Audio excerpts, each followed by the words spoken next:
l'abandonner. Voilà bientôt 10 jours qu'il erre dans le sable, sous le rayon brûlant d'un soleil implacable. Ils ont encore de quoi se nourrir tous, mais l'eau, depuis la veille au soir, déjà leur fait défaut. Mais l'oasis est loin, la caravane est grande, et chacun, haletant et sombre, se demande si le but poursuivi sera jamais atteint.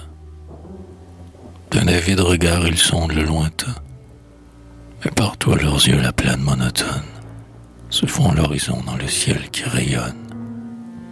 Et tous, mais sans oser se l'avouer encore, sentent passer sur eux comme un souffle de mort. Et quelle mort, hélas, impitoyable et lente, consumant goutte à goutte en son ardeur brûlante la vie et la raison de ceux qu'elle a choisis. Et les malheureux vont, mornes, graves, saisis, sans prononcer un mot. Un seul chameau demeure de tous ceux qu'il avait. Il ne faut pas qu'il meure. Celui-là, car c'est lui qui porte sur son dos les bagages trop lourds. Et malgré ses fardeaux, les femmes, les enfants, il en est dans la troupe. À tour de rôle vont s'établir sur sa croupe. On les sacrifierait en frappant l'animal. Le remède serait pire encore que le mal. Soudain, interrompant la marche régulière, un homme pousse un cri, puis s'affaisse en arrière. « J'ai soif. De l'eau, dit-il, ou bien je meurs. De l'eau. » Dans tous les yeux s'allument des lueurs. De l'eau, tous en voudraient, tous sentent en eux-mêmes la soif les dévorer de ces tourments suprêmes. La souffrance lui rend terrible et cruelle. Ces hommes pour de l'eau deviendraient criminels. Le vieillard est à terre et chacun le regarde. Malheureux celui-ci qui tombe et les retarde. Le chameau trop chargé peut à peine avancer. Il ralentit le pas. Comment donc y placer le pauvre malheureux qui n'aurait pas la force de s'y tenir assis? Tout tremblant, il s'efforce de se mettre à genoux, puis debout, mais en vain. Et tous restent muets et sinistres. Enfin, quelqu'un, c'est un chrétien encore tremblant et grêle, ose dire tout sa pensée, et c'est celle, tous les assistants égarés par la peur, qui met sur leur esprit une sombre vapeur. Il faut partir, dit-il, car pour un seul qui reste, on ne peut s'exposer tous à ce sort funeste. Partir, ils vont partir, l'abandonner. Dieu bon, quel désespoir affreux saisit le moribond. Il veut se redresser, il sanglote, il supplie. Oh non, il ne se peut vraiment pas qu'on l'oublie, de la sorte, vivant, dans ce tombeau de feu. C'est un juif, dit quelqu'un, ce serait plaire à Dieu qu'en délivrer la terre. Ouais, sans tarder, qu'on parte. Et de l'infortuné lentement on s'écarte. Le grand chameau reprend sa route d'un pas lourd. Le vieillard, avec un gémissement sourd, s'affaisse, les deux bras étendus sur la terre. Soudain un cri résonne, un cri d'effroi. Mon père, mon père. Le chameau, comme s'il l'eût compris, s'arrête, regardant partout d'un air surpris. Et glissant de son dos sur le sable qui brille, apparaît une fière et noble jeune fille. Dans ses yeux indignés passe un reflet du ciel. On la croirait un ange, Itinia, Ariel. Par le pas régulier du grand chameau bercé, elle dormait. La scène horrible s'est passée, sans qu'elle ait entendu les sanglots du vieillard. Un murmure s'élève à son aspect. Ghislain, la fille du vieux juif que chacun abandonne, il l'avait oubliée à cette heure, et personne n'ose élever la voix. Oh mon père! En courant, elle se hâte auprès du vieillard expirant. Il la regarde et pleure, et d'une voix tremblante. dit-il. Enfin, tranquille et caressante, elle s'assit vers lui. Pendant quelques instants, les autres, attendris, restèrent hésitants. Ghislain les regardait pâle. Qu'allait-il faire? Allait-il la laisser périr avec son père?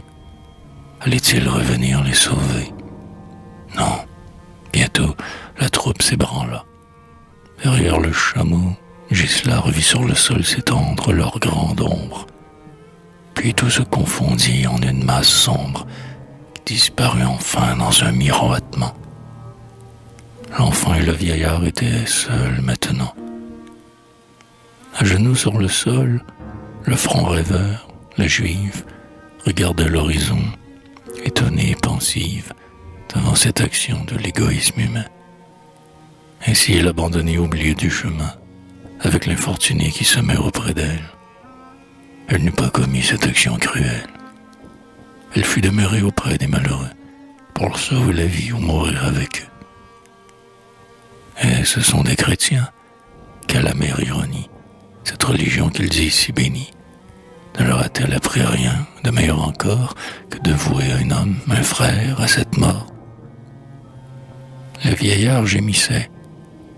Sous sa mante légère, Ghislain prit avec soin un grand flacon de verre.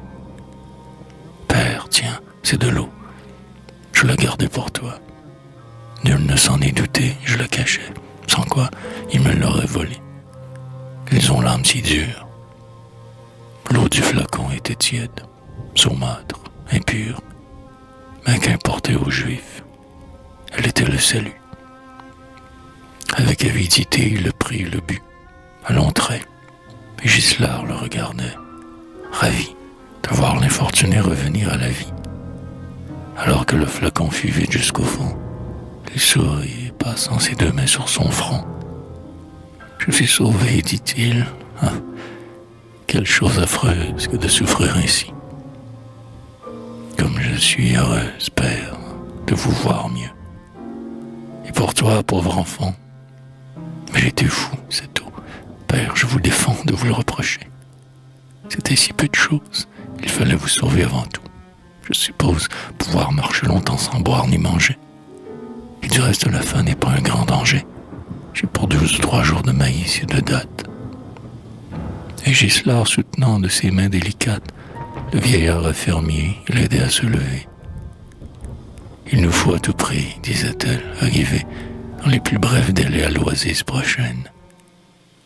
Jéhovah conduira nos pas dans cette plaine. » Ils allèrent longtemps sous le soleil de plomb, sans se dire un seul mot, triste, courbant le front. Puis la nuit vint, jetant sur eux son voile sombre. Sans prendre de repos, ils marchèrent dans l'ombre, heureux de respirer un air moins embrasé, s'encourageant parfois lorsque leurs pieds lassés refusent d'avancer. Dieu les garde sans doute, car ils n'ont point trouvé de fauve sur leur route. Et l'aube qui paraît les trouve comme au soir, debout, allant toujours, refusant de s'asseoir. Quand donc trouveront-ils l'oasis secourable? Mais l'aurore qui vient n'est claire que le sable. Faut-il désespérer? Non. La Juive toujours marche. Certes, le ciel enverra du secours. Il ne veut qu'éprouver leur foi, leur patience. Dans le Dieu d'Israël, Ghislain a confiance. Il ne peut de la sorte oublier un vieillard. Elle en est bien certaine, et, comme pour Agar, il fera pour son père et pour elle un miracle.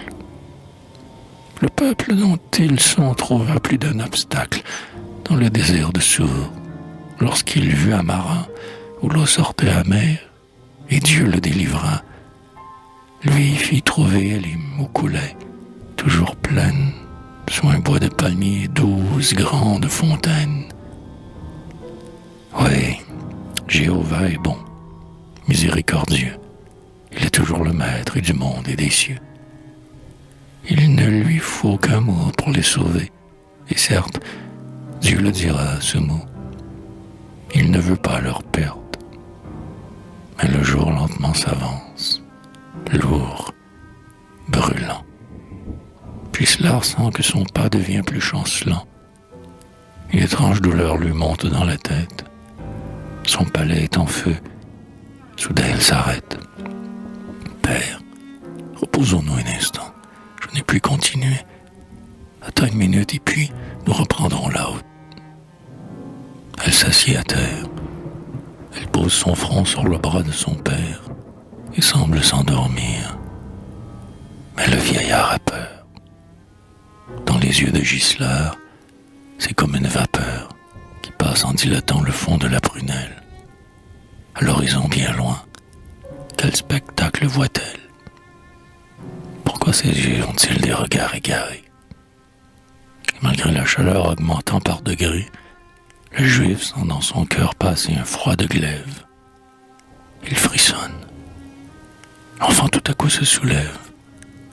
Père, vois-tu, là-bas, c'est enfin l'oasis, avec des sources d'eau. J'en compte jusqu'à 6.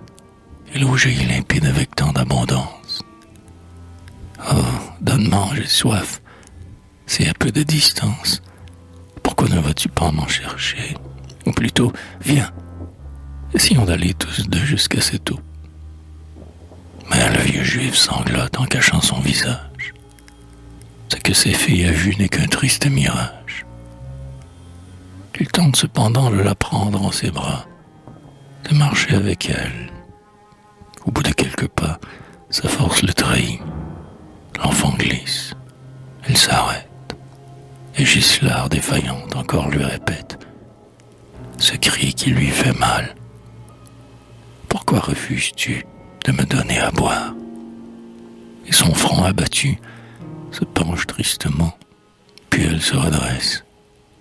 Sa voix prend un accent immense de tendresse. Je vais vous confier, dit-elle, un grand secret. Mon père n'entendra pas ce que je dirai.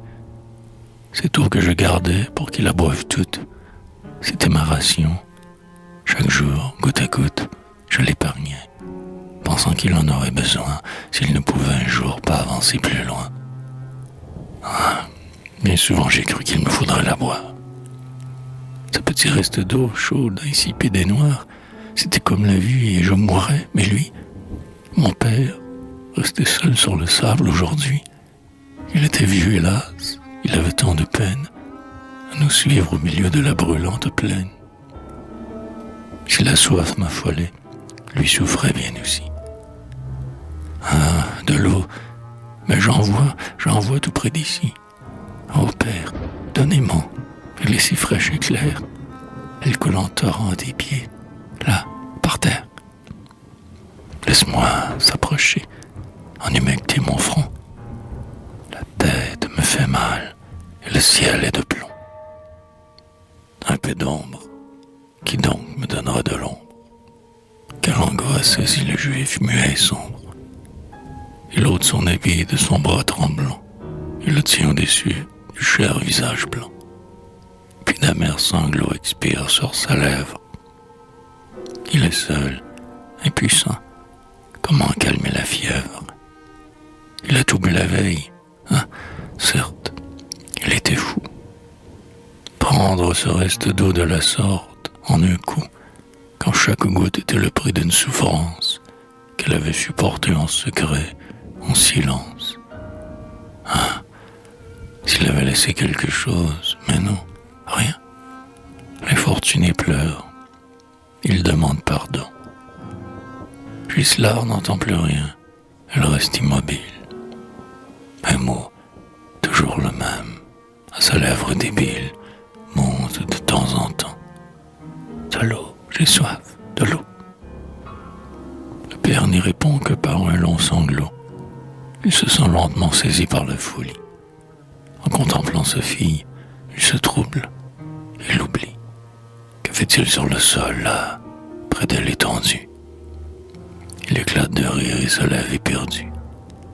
Il voit comme Gisela une source d'eau claire qui coule à gros bouillons près de lui sur la terre. Il n'a qu'à s'approcher, à prendre. Alors rampant sur la terre brûlante ainsi qu'un noir serpent, Il cherche à rattraper cette onde transparente, dont à vide il entend la chanson enivrante. Il l'atteint, il y trempe avec ardeur ses doigts. Ghislain est sauve enfin. Tiens, ma fille, tiens, bois. Et le sable brûlant coule sur la figure de l'enfant qui répond avec un sourd murmure.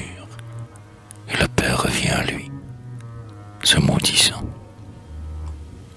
Le jour se passe ainsi, l'ombre pâle descend, jetant son noir manteau sur Ghislain insensible. Soudain le juif se lève avec un cri terrible. Rêve-t-il? Est-ce encore un espoir décevant? La lune tout là-bas, de son reflet mouvant, lui montre, s'avançant dans une longue file, des hommes, des chameaux. Leur ombre se profile dans le vaste horizon. Ils marchent lentement. Est-ce enfin le salut? Leur chemin, justement, les amènera du sable blanc vers le juif et sa fille. Et dans l'immensité de la plaine qui brille, verront-ils ce point noir? Le vieillard à genoux lève les mains au ciel. Jéhovah, sauve-nous. Hein, rends-moi quelque force en ce péril extrême. Et se levant, il prend dans un effort suprême l'enfant évanoui en ses bras, lourd fardeau. À grand-peine, il avance en gémissant tout haut. Il pousse quelquefois au milieu de la plaine de longs appels. Ensuite, il retient son haleine. Il écoute tremblant. Sera-t-il entendu? Que le ciel soit béni, des voix ont répondu. Il est sauvé. Ghislain est bientôt recueilli. On la soigne, on la plaint, si jeune et si jolie, comme elle a dû souffrir. Certes, il était temps de venir à son aide. Encore quelques instants, et ce tardif secours devenait inutile. Elle rouvre les yeux. Le vieux juif immobile est penché tout près d'elle. Un visage étranger lui sourit en disant « Pauvre homme, aucun danger. Ne la menace plus, votre fille chérie. » Ce sont quelques marchands partis d'Alexandrie qui viennent de sauver l'enfant et le vieillard. Sur un de leurs chameaux, ils ont placé Ghislain. Après 3 jours passés à l'oasis prochaine, ils reprirent leur route au milieu de la plaine. C'était au premier feu du soleil, et l'enfant marchait à quelques pas de la troupe en avant, lorsqu'elle s'arrêta poussant un cri. Le père accourut tout tremblant. Ghislain montra la terre. « Regarde, ils sont tous là. Le ciel les a punis. Il nous avait laissés, les voilà réunis, dans le même tombeau. » Le vieillard devint pâle. Sous le sable, en monceau de hauteur inégale, rigide apparaissait soit un pied, soit un bras.